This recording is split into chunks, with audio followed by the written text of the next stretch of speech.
Okay, breakdown of passport life as a national. Passport life as a national. This is going to be your reference video. Goes more in depth about the passport. Things have changed. When I got my passport, the application was different than what it is now. People once upon a time was trying to charge 5K for the passport. I did not have that, so I read. After reading the passport application, the full application, it let me know what to do. Also, I had understanding of law and how to fill name out and address because that's going to be very important. You can Google the form or go to your local post office that has a passport service. Google your local post office.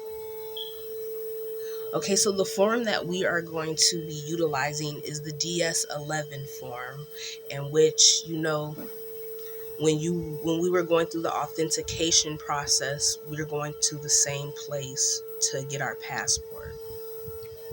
Okay, so when I was doing my passport, it was acts and conditions. It was very important to cross out things that did not pertain to you at the time. So I read and I crossed some things out that did not pertain to me. I'm only doing what the application tells me to do. Okay, so this, the application, it told me to do an affidavit of fact of explanatory statement. So I did that. I did block out some of my other little verbiage, but for the most part, you can kind of see, what I put in there. But see, we are state nationals. My nationality is a Californian, not a Black or African American. Even though this is Egypt of the West, I never been on a boat to Africa.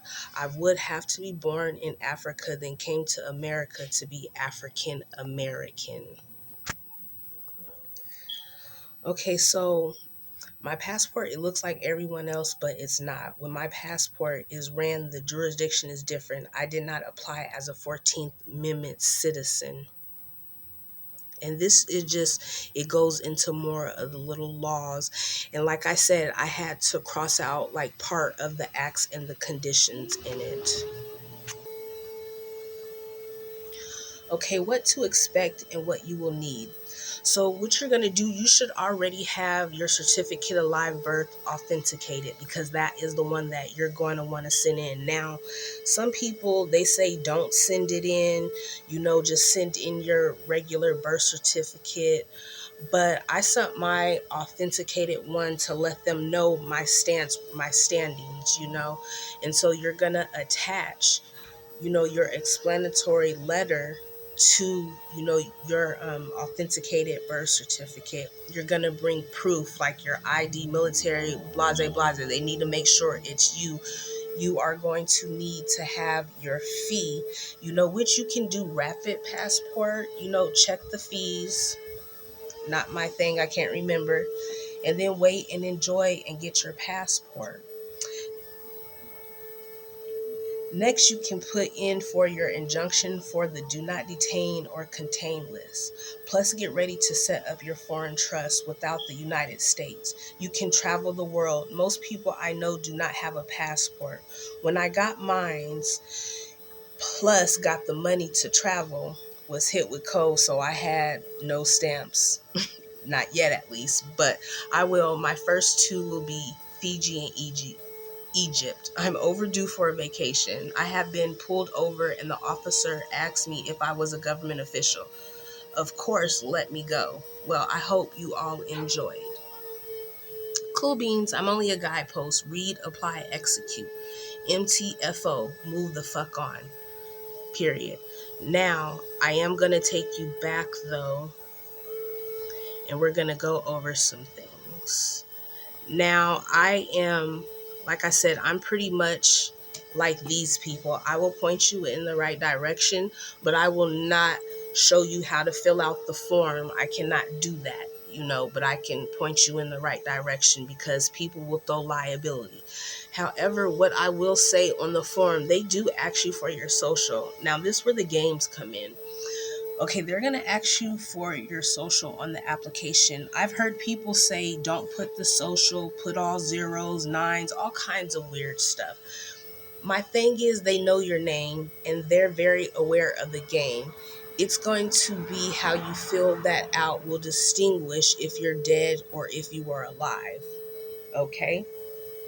Secondly, that's something that you should know.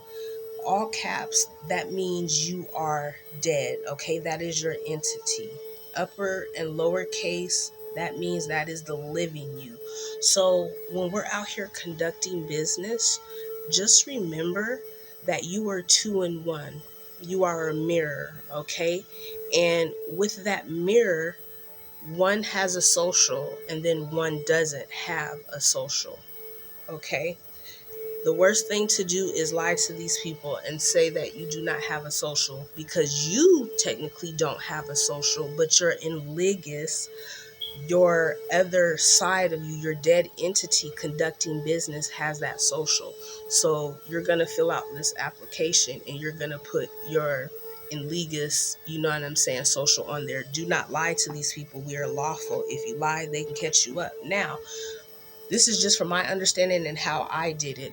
There's plenty of people that have done it different ways. You guys go out here and do it however you feel. Like I say, I'm just a guidepost and I try to point you guys into the right direction. And the right direction is to read the full application, because typically we just go ahead and get the application, we fill it out, and we do not read. When, like I said, when I was doing it, the terms and the conditions was very not the terms and the conditions, but the acts and conditions was very important. You had to cross certain things out. Okay, and so like I said, I'm not really sure on how the new application is, but from what I had to do, as you guys can see, I don't know how good you can see, but I crossed some things out, and that's what I had to do. So read the full application, okay? And you want to also distinguish when it comes to your address. My address is always in care of, because if it's not, then you're doing business within the United States, and I always do business without the United States jurisdiction. And I put that on my documents, I put that on my mail and everything, so they can distinguish and they know, okay, this is a living person, not an entity. So yeah, I hope you guys enjoyed. Like I said, I'm trying to keep this stuff sweet, simple. If you want to go more in depth, go to the reference video. Okay, like I said, I'm a guidepost and I got other things to do, y'all.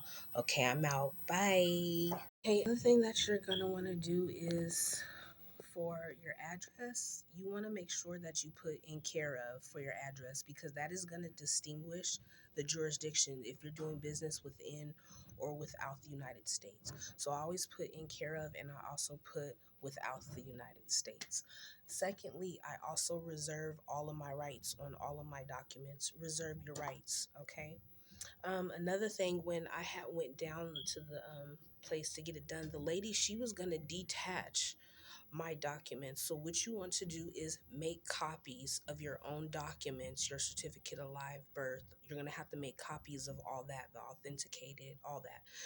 Make colored copies, because they're going to make copies of it. So if you already have copies, you know, they don't have to bend your documents and do all that weird stuff. Because that lady, I was like, look, girlfriend, she was making me real finicky, real finicky. But yeah, I hope this helped you.